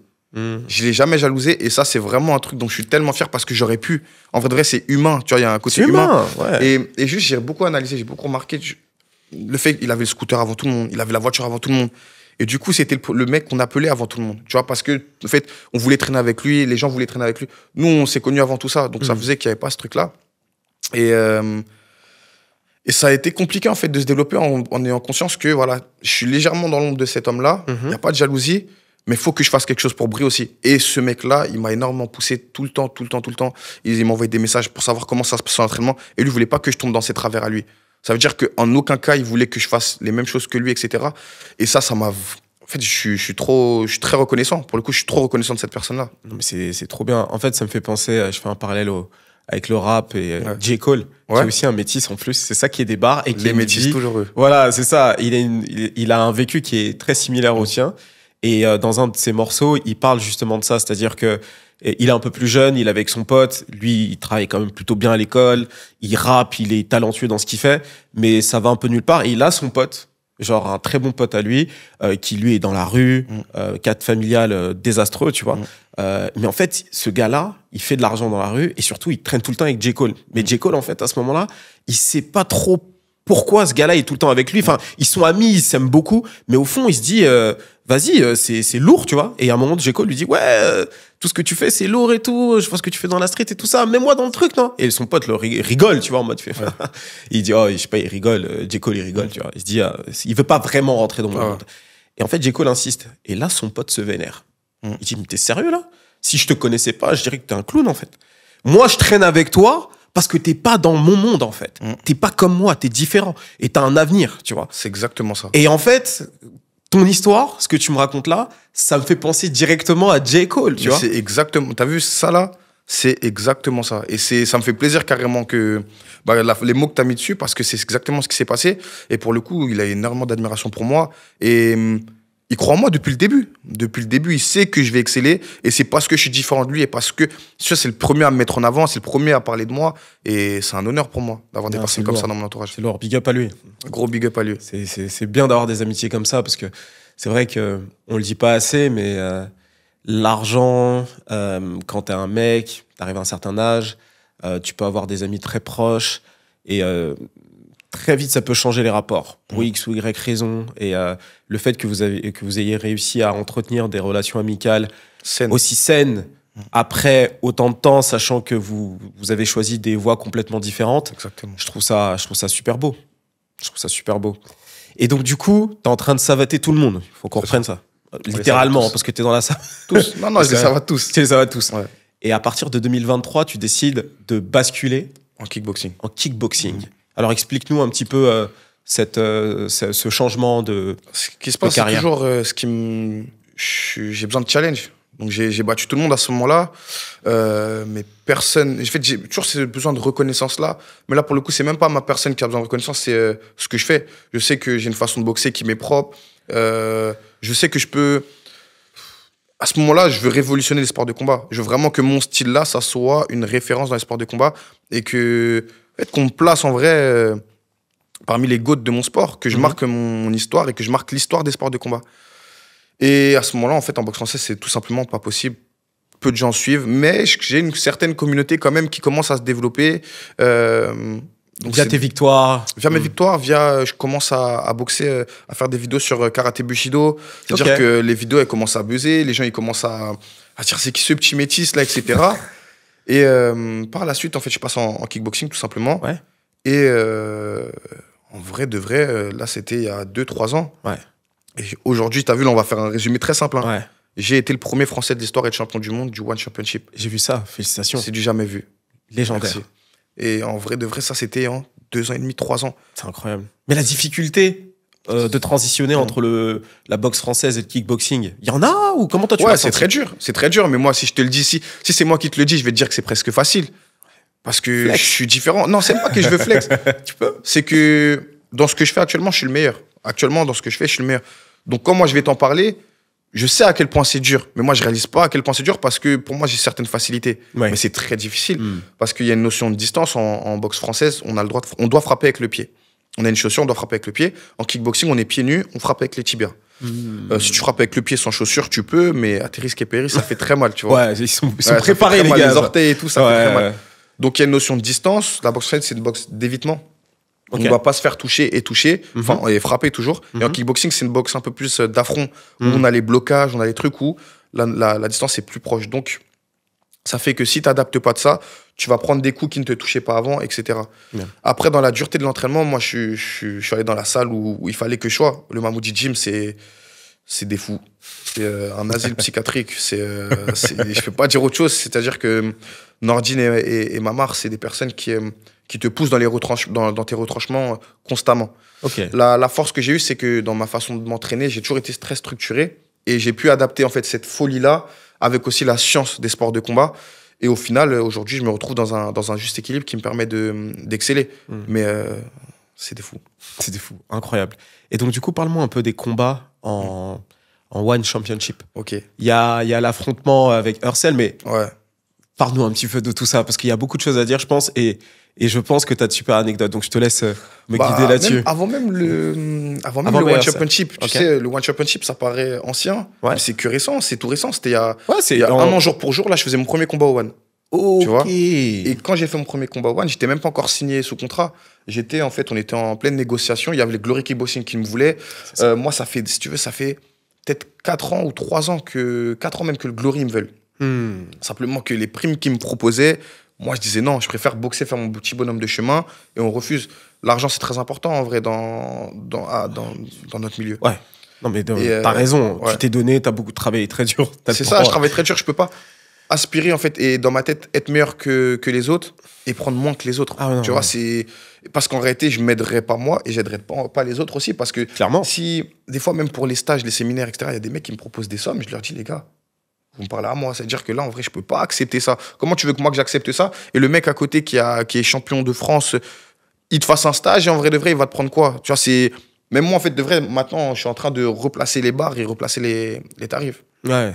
Donc aujourd'hui, j'ai eu trop d'anecdotes. Je suis arrivé en kickboxing, je fais mon premier combat à Londres. Tu vois, moi j'ai beaucoup voyagé grâce au sport de combat. Je fais mon premier combat à Londres et là je suis avec Nicolas Haute Smart Fight qui s'occupe aujourd'hui de Benoît Saint-Denis, de Nassourdine Mavov, donc un coach en MMA et en striking. Il est dans mon coin et là à ce moment-là en fait tous les Français perdent. Moi je viens de la boxe française, encore inconnu au bataillon en kickboxing. Tous les Français qui sont partis combattre là-bas, ils perdent des KO, des vols, etc. Et les mecs, ils me disent, ah, toi, t'es le dernier, là, le petit Messis, là, t'es le dernier à combattre. Si tu gagnes pas par KO, tu vas perdre, etc. Faut que t'ailles. Moi, je les regardais comme ça. Je disais, les gars, vous me parlez à moi. En fait, dans ma tête, dans ce que je leur disais, j'étais pas arrogant, mais dans ma tête, j'étais convaincu je savais qui j'étais, ce que je faisais et comment je m'entraînais pour. Et Nico, il me regardait comme ça, et il écoute pas. Et là, on arrive sur le ring, et il me dit, c'est un truc de ouf, hein. Et en fait, Nico, tu vois, il est très scientifique, très cadré, très... Et là, il veut que j'aille quand on est dans mon coin, il me dit, Alexis, tu sais le game plan, tu sais ce que fait? Je lui dis, ouais, faut que je nique sa mère. Ça, tu peux le flouter, hein, ça. Tu peux le garder, gros. Il dit, tu vois, il me dit, Alexis, rappelle-toi. Parce que moi, je pensais, là, il me dirait un truc de ouf. Et qu'en fait, il commençait à me parler de science. Je lui dis, je lui nique sa mère. Il me dit, ouais. C'est vraiment, ça. ouais. Tu veux dire quoi, un mec qui dit ça? En vrai, de vrai, il a... Et j'y vais, qu'est-ce que je lui ai fait? Je lui ai niqué sa mère. Tu vois, c'est... J'aime pas parler comme ça. Parce que moi, tu vois, quand il y a mon public, etc., je veux vraiment, quand je suis à domicile, je veux pas qu'il y ait d'insultes, je veux pas de nique ta mère, je veux pas de... Pas baise-lui sa tante, des trucs comme ça. Là. Non, parce que c'est ce qui sort. Là. Baise-lui ta tante, c'est inédit. Ça. Oui, non, mais ça... mais si tu savais ce que... Mais ta tante la chauffe, des trucs comme... J'ai dit, non, mais attends, mais là, je peux... Ça, c'est des trucs que j'entends sur le ring quand j'ai commencé la boxe. C'était à base de ça. Ton père le chauffe, des trucs de ouf. Hein. Mais c'est vrai, après son père, il était vraiment chauve, mais ça se dit pas, tu vois. Et ça fait que... En fait, dans la boxe, moi, je veux pas vulgariser mon image. Ouais. Et je voulais vraiment que tout ça, ça reste très clean, très pur. Et que même peu importe qui, Pierre, Paul, Jacques, qui vient voir mes combats, il kiffe l'énergie de mon cop parce que j'avais un cop de ouf, mais dans le respect. Et non, mais c'est bien. Mais c'est bien d'avoir des petits moments comme ça. Je pense que ça montre qu'il y a un peu de... Comme on dit, comme les Américains, c'est un peu edgy, mais... T'es un mec carré, mais t'es comme nous, tu vois ce que je veux dire? Je suis comme vous, mais je veux faire ça. Mais tu l'es déjà comme nous, hein, même quand t'es normal. Je veux faire ça comme pour tout le monde aussi, tu vois. Je veux non, tu fais bien. Que ça soit mainstream. En vrai, t'as vu, je veux qu'un enfant qui puisse regarder les sports de combat, il soit pas choqué par ce qui se passe. Parce que ils étaient nombreux à venir me voir combattre. Là, on était à Londres, j'étais tout seul. T'as vu, en vrai, j'étais seul, donc fallait que je l'insulte moi-même, je lui nique sa mère. Et ce qui se passe, je lui mets le KO premier round, que des droites. Que des droites. Ah ouais. KO, anglais, il commence à danser loquetto flexible, KO. Ça veut dire que là, ce qui se passe, c'est une dinguerie. Tout le monde me regarde comme ça, les Français, ils sont choqués, etc. On rentre et tout. Et en vrai, je prends mon petit cash et je reviens dans ma vie française, tu vois, tout simplement. Ah ouais. Mais ouais, il y a des anecdotes comme ça, de ouf. C'est trop bien, ça. Ouais, de ouf. Moi, ça m'inspire. C'est comme ça qu'il faut prendre les choses, tu vois. Être chill au quotidien, mais il y a des moments précis où le nique sa mère, il est super important. Le nique sa mère est nécessaire. Il est nécessaire. Là, t'es à l'étranger. Exactement. Nique sa mère est nécessaire. Mais c'est ça. Mais parce que t'es à l'étranger, l'adversité est là. Encore une fois, on te sous-estime, comme ça t'est arrivé dans le passé. Constamment. Et là, tu dis, attends. Je suis pas le Alexis de 14 ans qui commence les sports de combat, en fait. Là, je suis le champion, en fait. Et là, je suis venu pour tout prendre. Donc, moi, je trouve que je vais te niquer ta mère, là, à ce moment précis, il a beaucoup de sens. Tu vois. De ouf. Après, en général, t'es un mec chill, tu vois. Par exemple, t'as gagné avec Hercel, j'ai l'impression que vous avez une bonne relation, tu vois. Hercel, c'est mon gars. Ouais, mais tu l'as tapé. Mais je l'ai tapé, après, il m'a retapé. Ah oui, c'est vrai. Tu vois, il y a 1-1. C'est vrai. Tu vois, c'est vrai. Comme on dit, jamais 203. C'était en juin 2024 que t'as gagné le dernier combat. C'était en avril. C'était le 6 avril. Donc j'ai fait, en fait, ce qui s'est passé, on parle d'Hercel du coup. Ouais, vas-y, parlons d'Hercel. Ce qui se passe, c'est que j'arrive, donc je fais mon premier combat au One le 12 janvier 2024. Ok. Pour l'anecdote, en fait, 2024, il m'est arrivé tellement de choses. Ouais. Et ça fait ce que je remercie cette année parce que c'était une dinguerie. Incroyable. Donc 12 janvier 2024, je perds mon grand-père, donc il décède. Ah oui, c'est vrai. Ma figure paternelle, hein, mon grand-père. Hein. T'étais en Thaïlande, je crois. J'étais en Thaïlande déjà. Ouais. Il décède le 7 ou le 8, si je ne me trompe pas, janvier. Donc j'apprends ça en fait en pleine préparation. Moi, je combat le 12 janvier. Il a incinéré la veille de mon combat. Et ce qui se passe, c'est que donc, je gagne mon premier combat au One. J'étais pas encore en contrat avec eux. Mon premier combat au One, en fait, il y avait le karaté combat, il y avait le Glory Kickboxing et le One qui me voulaient en contrat. Pour l'instant, d'avais signé avec personne. C'était un combat vraiment d'exhibition, entre guillemets, qui allait me permettre, en fait, de signer mes contrats en fonction de ma performance. J'ai fait une performance correcte, mais mentalement, j'étais usé. Donc, j'étais pas aussi fort que... Un mec comme j'ai affronté là, en vrai de vrai, il était très fort, mais il terminait pas le combat. Alexis, sain d'esprit, Alexis sans émotion, il termine pas le combat. Là, j'ai boxé avec les émotions. Mais en même temps, tu viens de perdre ton grand-père, donc c'est logique. C'est logique, c'est logique, mais c'est mon métier aussi. C'est-à-dire que c'est à moi de... Je vais être dur dans ce que je dis, hein, mais en vrai de vrai, il faut que je sache faire la part des choses. Ouais, garder le cap. La mentalité, c'est tout droit, et en vrai de vrai... Après, c'est dur. Tu vois, des fois, on va me dire que je manque de tact, je manque de compassion, mais faut être égoïste et faut que... Je sais que mon grand-père, ce qu'il aurait voulu, c'est que je combatte, tu vois. Donc, j'ai pas pu assister à tout ce qui était en rapport avec son décès. Je suis rentré quelques temps après. Ensuite, donc, en vue de la performance que j'ai fait, malgré tout, on me propose de faire directement, en fait, pour mon premier combat, un title shot pour la ceinture du One Championship. Un truc qu'aucun Français n'a fait, contre un mec que personne n'a battu depuis près de 10 ans au One Championship. Hercel, qui est invaincu depuis près de 10 ans, qui tabasse tout le monde. Et c'est pas un vaincu, non, il tape tout le monde. Et moi, le petit Alexis, on me propose d'y aller. Ce qui se passe, c'est qu'on en parle avec ma team. Donc le Mamoudi Gym, Nordine et Mamar, on dit, ouais, c'est comment? Ils me disent, toi, tu veux le faire? Et je dis, moi, en vrai de vrai, je sais que je peux le battre, ce mec-là, je vais le battre. Je vais le battre. Ils me disent, ouais, là, il y a 55% de chance que tu le battes, 45% de chance qu'il te batte. Je dis, ouais, on va maximiser ces 55% de chance là. On a fait un game plan très précis. Très précis. Donc, dans la stratégie, c'était vraiment lui casser ses appuis, le taper en point et en fait se déplacer et utiliser mes anciens atouts de la savate boxe française. Donc, mon histoire, c'est vraiment aller chercher. Tout a du sens. Tout a du sens. Mais sur le moment, rien n'a du sens. Tu vois. Et ce qui se passe, c'est que ce mec-là, très peu de gens donnent cher de ma peau. À part les gens de mon entourage, en réalité, c'est une narine parce que personne n'a douté de moi. Personne ne doute de moi parce que quand je dis que je vais faire quelque chose, je le fais. Et là, je bats ce mec-là et je deviens le premier Français à devenir champion du monde du One Championship. Ok. C'est, si tu veux, l'équivalent de l'UFC, en fait, pour les sports de combat. Parce que je me suis dit, entre Glory et le One Championship, c'est quoi le plus gros Je vais être objectif. Je vais être objectif. En vrai de vrai, tu sais, pour moi, je pense être objectif dans ça. Le One Championship a plus de valeur que le Glory aujourd'hui en termes de médiatisation, en termes de même le niveau, les combattants qu'il y a au One Championship, ils sont vraiment monstrueux. Le Glory, c'est l'organisation qui est associée à Cédric Doumbé. Oui.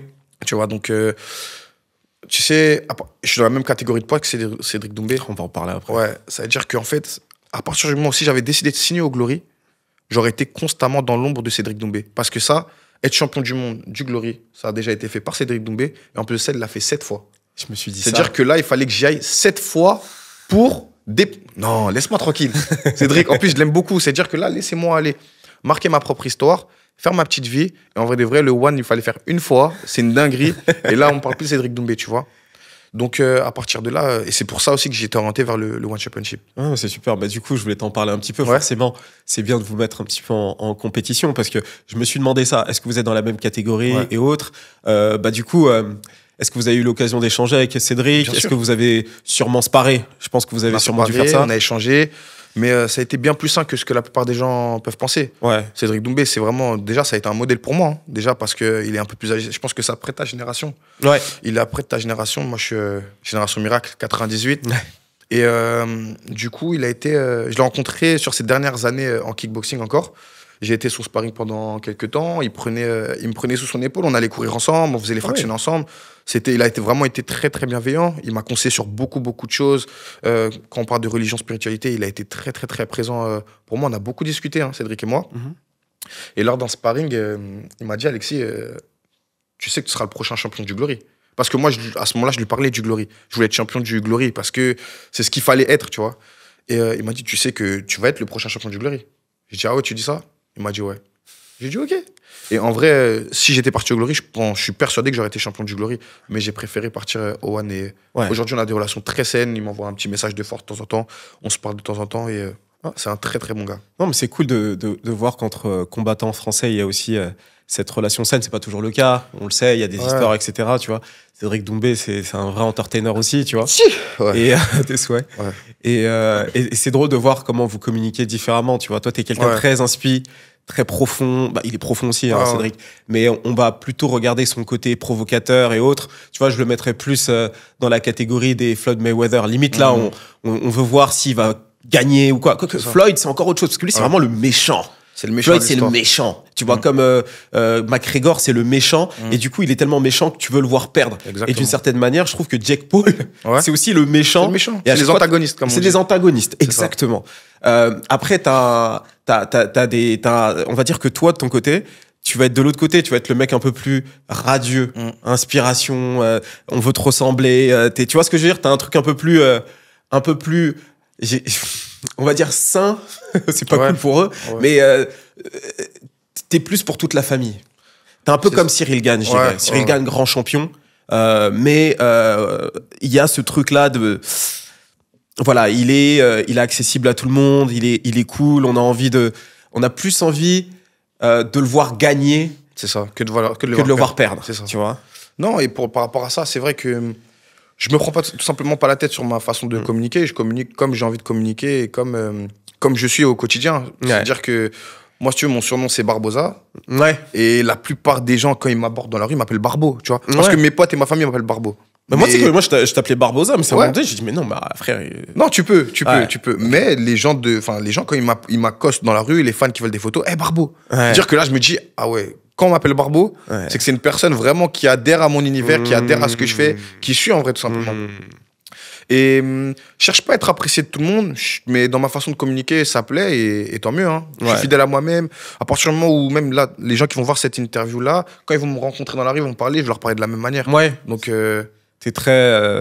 En fait, simple. Ouais, voilà, c'est ça. Mais c'est pas facile tous les jours. Ouais, bah tu m'étonnes. Parce que, tu vois, en vrai, en France, je sais pas si c'est que la France, mais en France, les gens ont du mal à être admiratifs. J'ai l'impression que les gens ont du mal à être admiratifs. C'est-à-dire que j'ai une anecdote de ouf, en vrai. Ouais. Ça s'est passé là, il y a même pas une semaine. Je suis parti à un événement de boxe, voir un ami, un petit événement de boxe, voir un ami à moi combattre. J'aime pas trop être dans des trucs comme ça parce que c'est pas que je veux pas voir le monde, mais il y a du monde et c'est dur pour moi d'accéder, etc. Je peux comprendre. Tu vois. T'es dans ton milieu. Je suis dans mon milieu. T'es un statut. Et vas devoir être tout le temps. Aux aguets. Et t'as vu, et comme je te disais, je suis très très concentré, très vif d'esprit, et je suis un hyper éveil constamment. C'est-à-dire que tout ce qui se passe à chaque fois, je le vois, j'entends, et j'entends beaucoup plus. Exactement. Et ça me permet pas d'être à 100% dans les discussions, etc. Et donc je préfère éviter. Ou bien quand j'y vais, en vrai, c'est pas que je me suis embourgeoisé, mais en VIP, tu y vas et t'es tranquille. Tu parles vraiment, je te comprends. Tu vois ce que je veux dire? C'est relou parce que je veux pas changer comme ça. Non, mais t'as pas changé. Mais c'est de l'adaptation. Voilà, tu dois t'adapter. Et ça, tu as du mal à comprendre ça. Ouais, mais tu peux pas comprendre si t'as pas un peu été exposé. Exactement. C'est que les personnes exposées qui peuvent comprendre ça. Et pour cette anecdote-là, ce qui se passe, c'est que du coup, j'y vais sur un coup de tête voir un ami à moi boxer, sans réservation, sans VIP, sans invitation, etc. Je vais directement, pour te dire, j'y vais. Je vais pour payer directement au guichet. Les mecs à l'accueil ne me connaissent pas. Je dis, est-ce que moi je peux avoir 2 places? Je prends 2 places et je vais. Sauf qu'à ce moment-là, il y a un gars de ma salle. Il me dit, ah non, il était avec mon manager au téléphone comme par hasard. Et mon manager dit, ouais, t'as pris les places? Il dit, ouais, je suis en train de les prendre. Il dit, non, tu vas en VIP, tu vas pas. Lui, il voulait pas. Je lui dis, ouais, mais non, laisse-moi tranquille, j'y vais vraiment discrétion. Il dit, c'est impossible, tu vas en VIP. Et il y a le gars de l'accueil, en gros, enfin le videur du truc, qui s'occupe des billets. Il me dit, ouais, qu'est-ce qui se passe, en gros. Il est curieux, en fait, de savoir pourquoi est-ce que je dois autant aller en VIP, parce qu'il me connaissait pas. Et en fait, après, mes potes, tu lui racontes, il dit, ouais, c'est avec Nicolas, champion one. Il regarde la vidéo, etc. Il me dit, ouais, mais ah ouais, t'as pris un peu de poids depuis ton combat. Je le connais pas, le gars. Hein. Il me dit ça. Il y a pas de souci. T'as vu, nous, les sportifs vous avez l'habitude. On a l'habitude de ce genre de réflexion d'âge. Je te calcule pas. Et je reste très, tu vois, dans le tact. En vrai, je rigole avec lui, etc. Il commence à me parler un peu, etc. Et du coup, en fait, moi, j'attends que le mec il vienne me chercher, mais ça prend un peu de temps. Et à ce moment-là, je dis, vas-y, en vrai, il y a du monde qui vient de voir. Il y a du monde qui commence à venir, mais pas tant que ça, parce que je suis à l'accueil, donc et j'étais en retard en plus de ça. Donc là, je dis, vas-y, est-ce que moi, je pourrais avoir 2 places? Donc je paye mes 2 places et tout, et je vais pour avancer. Et à ce moment-là, on vient me chercher. Donc j'avais déjà payé les places et tout. Mais le mec, pour qu'il me place, etc., comme c'était pas organisé, ça prend un peu plus de temps que prévu. Et là, le mec, comme ça, le gars de la sécurité, là, il me regarde, dit, ah, t'es pas la star que tu pensais, du coup, hein.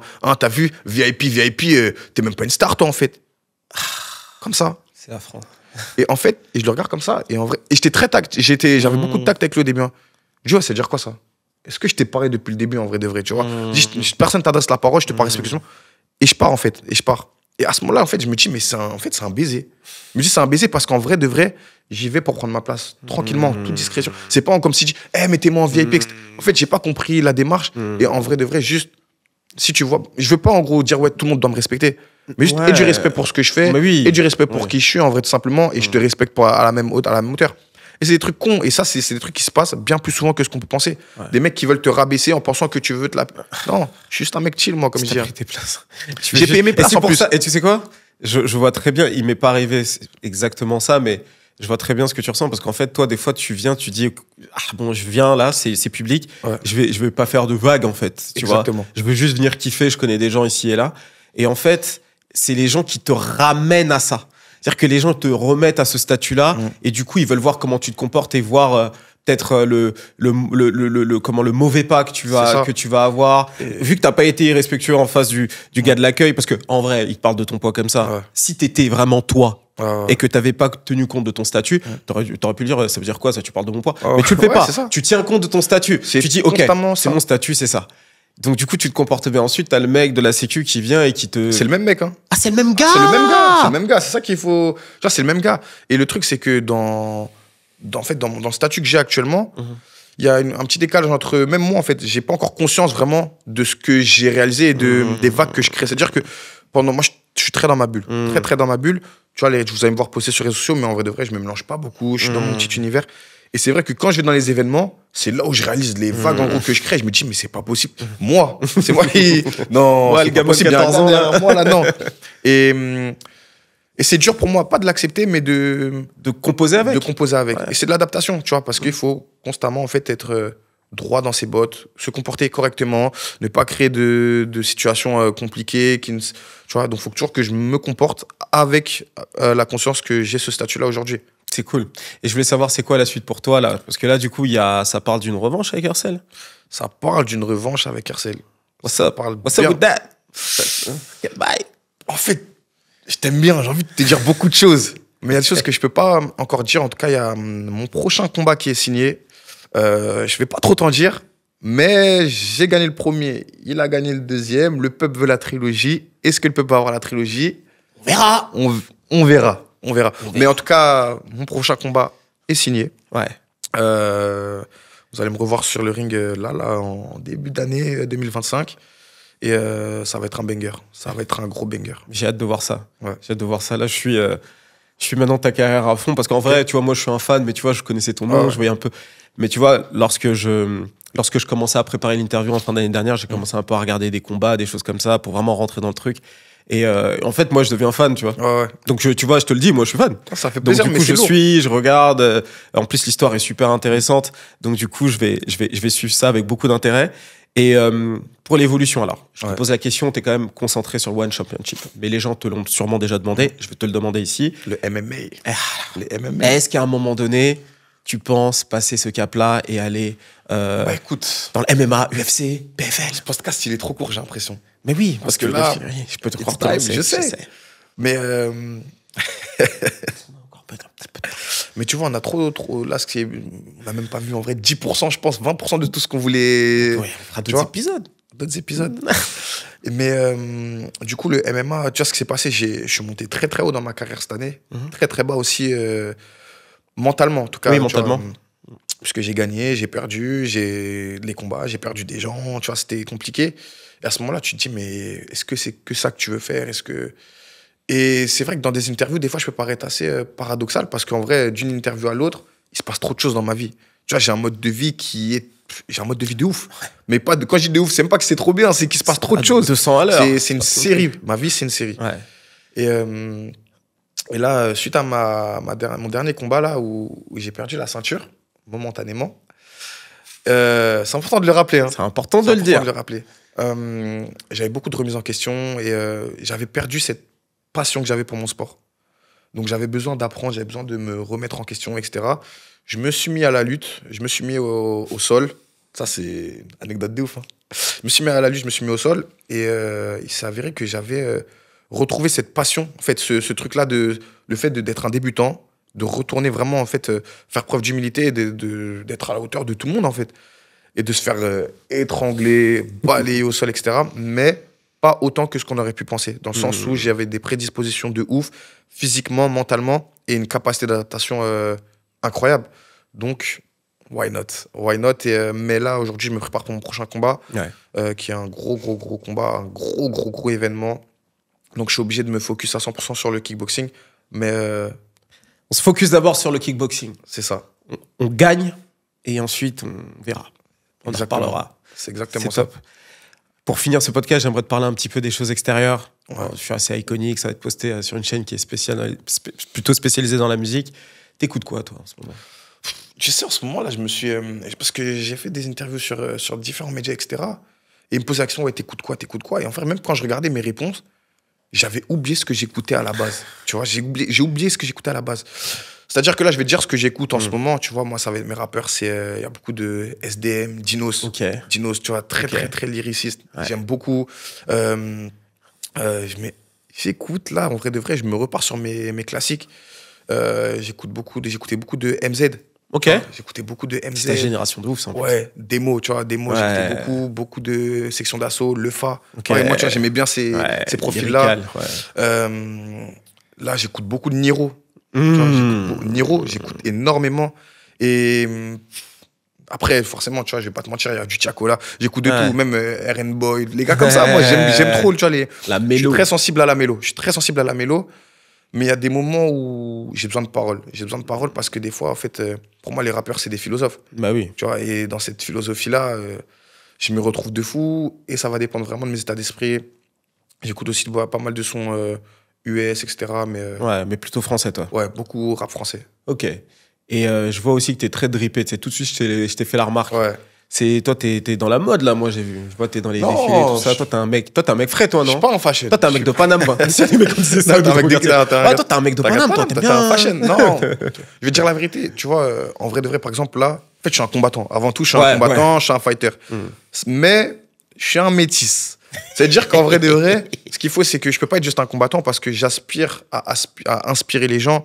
Et tu vois, en vrai de vrai, là, par exemple, un truc où je suis dégoûté, j'ai pas pu me coiffer avant l'interview. T'as capté? Ah ouais. C'est-à-dire que moi, j'ai ce sens-là du détail. Et en vrai de vrai, les gens qui me connaissent, ils vont se dire, ah, Barbeau, il est pas coiffé aujourd'hui, tu vois. Parce que tu vois, là, tu le dis, le problème, c'est que dans mon audience, les gens, maintenant, ils vont le noter, ils vont le dire. Ouais, mais ils peuvent dire. Et après, j'étais à Parce que moi, je l'entraînement. le disais pas, parce que, en fait, ça crée un truc de, maintenant, on va regarder ses contours. Tu vois, mais ils peuvent regarder, tu vois, c'est quand même correct. Non, là, c'est correct, gros. Mais, tu vois, je suis un combattant, c'est-à-dire qu'en fait, dans mon emploi du temps, faut que je m'organise. Et ma coiffure, et mon truc, et mes shootings, et mes trucs, parce que tu vois, il y a des photos à côté. Ouais. Et en vrai, je suis plus qu'un combattant. Aujourd'hui, tu vois, j'aspire à être un idole. En vrai, à inspirer les gens et aussi à faire de l'argent. Ouais. C'est important, parce qu'il n'y a pas que la boxe qui rapporte des sous. C'est comme ça que tu vas inspirer, en fait. Hein. Ouais. Tu sais, après, on est en France, tu connais, on a un rapport assez particulier avec l'argent, etc. Mais il faut qu'un gars comme toi qui vient du bas, tu vois, de la banane et tout, de la street, en vrai, tu vois, puisse réussir à montrer que c'est possible de s'élever sur tous les plans. Tu vois, spirituellement, socialement, tout. C'est pas facile, hein. Ouais. C'est pas facile, tu vois, il y a des hauts, des bas comme tout, mais avec la volonté avec un entourage correct et avec des valeurs, en fait, il faut des valeurs pures. Ouais, après, qu'est-ce que c'est que des valeurs pures? Ça, c'est propre à chacun. Oui, voilà, c'est ça. En tout cas, de ton point de vue à toi, ce qu'est des valeurs pures, tu essaies de les diffuser. Non, je vois très bien, c'est cool. Du coup, je kiffe la SAP, tu vois, parce que pour moi, la SAP, ça reflète un petit peu qui on est, notre identité. Tu vois, tu peux être beau, moche, que tu veux. En vrai, pas se camoufler derrière ses vêtements, mais s'affirmer derrière, tu vois, des choix. Et moi, j'aime beaucoup. Moi, je suis partisan de la différence. Je sais pas pourquoi, depuis petit, hein, même dans mon quartier, quand tu es dans un quartier, tu dois respecter les codes. Mais moi, je regardais les gens différents, je me disais, c'est chelou, mais il y a un truc. Je kiffe ce qu'il fait. Et j'avais jamais osé passer le cap ou mettre des. Aujourd'hui, tu vas me voir avec des pères un peu chelous. Tu vas dire. Et je vois les petits de mon quartier ou les petits, ils me disent, wesh, tac. Mais ils aiment bien sur moi, mais ils me disent, c'est chelou en gros. Ils voient la paire comme ça, même au vestiaire. T'as vu, je suis à l'entraînement, ils voient une paire comme ça, ils disent, ça sûr, c'est trop moche, c'est à Barbeau. Mais quand je la cale, ils disent, ah, t'as acheté ça, ou etc. En fait, tu l'as calé. Hein. Tu vois, après, quand ils voient les prix, ils disent, ah, maintenant, en vrai de vrai, ils aiment tout parce que c'est plus cher qu'eux, donc ils kiffent, tu vois. C'est grave, hein. T'as vu, la même paire, la paire à 10 €, la paire à 150 €, la paire à 300 €, c'est la même. Ils vont préférer ça à 350 €. C'est grave ça. Et en fait, il y a aussi un truc que toi, tu te rends pas compte. C'est que toi, t'es un mec de cité, mais t'es un mec de Paris. Aussi. Donc, en termes de mentalité et en termes de choix, de sap, d'ouverture d'esprit, vous vous rendez pas compte, mais c'est différent des mecs de banlieue. En plus, moi, je viens de la banlieue très loin. La mentalité, elle est différente. Ça veut dire que vous êtes dans des trucs où, dès que vous réussissez, vous avez une mentalité où vous êtes directement, vous prenez le métro, vous êtes Champs-Élysées, trucs, c'est vrai, ça, c'est une le chance, Marais. Donc, ouais, c'est une chance. Et du coup, en termes de mental, vous. Mais une petite anecdote par rapport à ça, enfin, un petit truc par rapport à ça, j'ai réalisé ça récemment. Après, tu vois, nous, on vient d'un quartier où, certes, c'est Paris, mais t'as vu, c'est quartier, on va dire. C'est très quartier. Ça fait très banlieue aussi. En gros, il n'y a pas une grande différence. Mais c'est vrai que nous, en un claquement. C'est juste. Ouais, voilà. Un claquement de doigts, on peut être vers les Champs-Élysées, la Tour Eiffel, etc. À ce moment-là, tu peux voir en gros un mec d'équipe de France, en gros un footeux, qui va passer par là, Si c'est pas un mec de ton quartier, en vrai de vrai, jamais tu vas voir un footeux passer dans ton quartier. Là, tu peux voir une superstar, tu peux voir qui tu veux vers chez toi, à ce moment-là, se promener.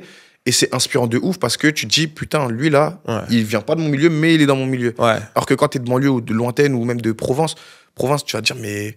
En fait, c'est des personnes qui te paraissent inaccessibles. Non, c'est clair, c'est clair. Bon, je vais m'arrêter là parce que je pourrais te relancer dans tellement de sujets. Là, on part dans la culture, je suis bavard. Non, mais c'est excellent pour les podcasts. Au quotidien, moi, j'ai le protège-dents, je peux pas parler. Les gens. Non, mais moi, tu me retires le protège-dents, je parle. Hein. C'était là pour ça. C'est pour ça que t'es un excellent client pour les podcasts. Hein. Je sais pas si j'en ai fait beaucoup, mais moi aussi, j'en ai fait quelques-uns. Je pense qu'ils te disaient la même chose à chaque fois. Ils me disaient la même chose. Non, c'était excellent. En tout cas, j'ai passé un super moment. J'en ai appris énormément. Et je pense que sincèrement, mon audience va beaucoup en apprendre de toi, être inspiré parce que c'est vraiment le but. Et je suis certain que ça va tourner. Tu vois, on va en tout cas faire en sorte que ça tourne un maximum. J'étais super content de te recevoir, Nicolas, je t'appelais. Je suis super content de te recevoir, Alexis Nicolas. Et vraiment à la prochaine. Peut-être après le combat ou bref. Quand tu veux, tu me dis. Et moi, ton cours de boxe aussi. Yes, ouais, carrément. Et ça, je l'ai pris au sérieux. Hein. Je l'ai noté. Je vais te faire un message. Yes. Allez, n'oubliez pas de liker, commenter. Et d'ailleurs, tes réseaux sociaux. Barbosa. BVRBOZA _ Alexis Nicolas. Merci à toi. Merci à toi. Yes, c'était Chris d'Iconic pour vous servir. Cheers.